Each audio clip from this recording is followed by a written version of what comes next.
most satisfying. To paraphrase a CBS News legend, good night and good luck. You will ask, why does this radio station mean so much? Why is the reaction the way it is? And I really can't speak for others. I can speak for myself. My parents split when I was 11.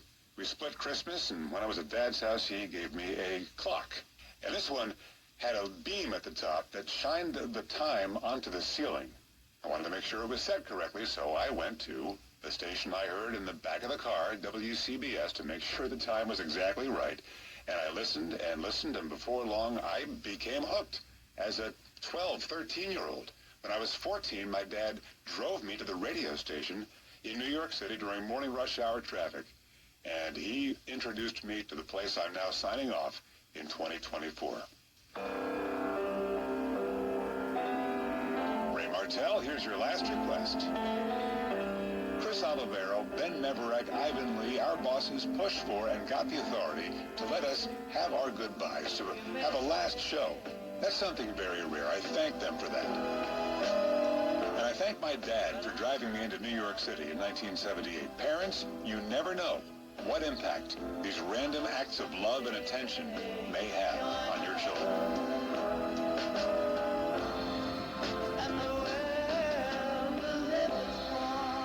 I'm Wayne Cabot, and for the final time, this is WCBS, New York.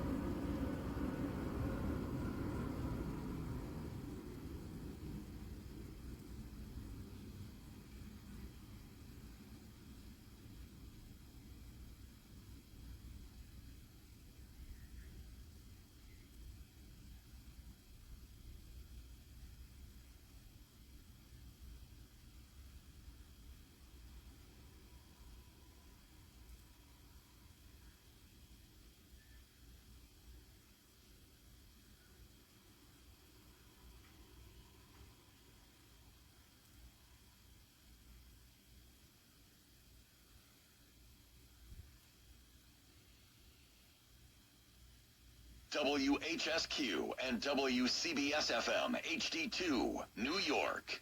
Puts their lead over the Braves in the NL East to 6 after Atlanta's loss to Washington. The Orioles and Astros played in Sunday Night Baseball. Houston salvaged the split of the 4-game series in Baltimore, winning by a count of 6-3. The Orioles now game and a half back of the Yankees. That's because Aaron Judge hit his 50th and 51st home runs of the year as the Yankees rolled past the Rockies 10-3. The Diamondbacks have now won 6 in a row. They finished off a sweep of the White Sox with a 7-5 victory.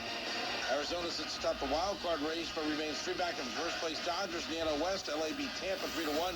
Lake Mary, Florida is Little League World Series champion. They do in dramatic fashion, falling behind but coming back to win 2-1 in 8 innings. Hey, it's Michelle Smallman, and coming up Monday, college football is underway, and I'm going to tell you who the biggest threat is to Ohio State and Georgia. It's on Sportsman, like 6 a.m. Eastern, right here on ESPN Radio, ESPN2, and ESPNU.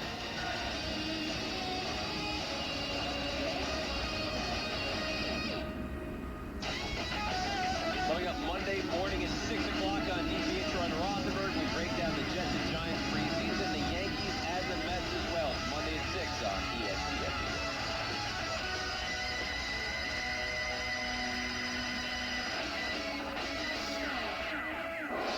This is Game Night on ESPN Radio and on the ESPN app.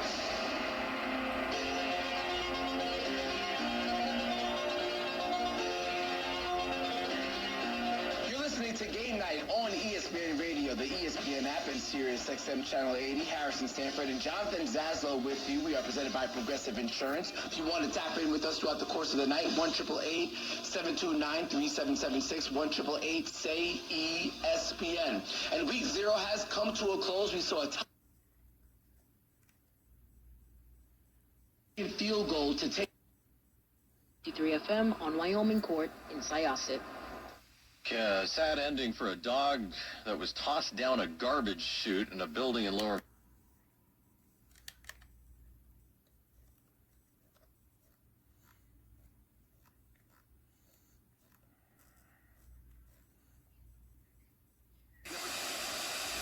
State. Grace Raynor joining us now, the athletic college football writer. Grace, my question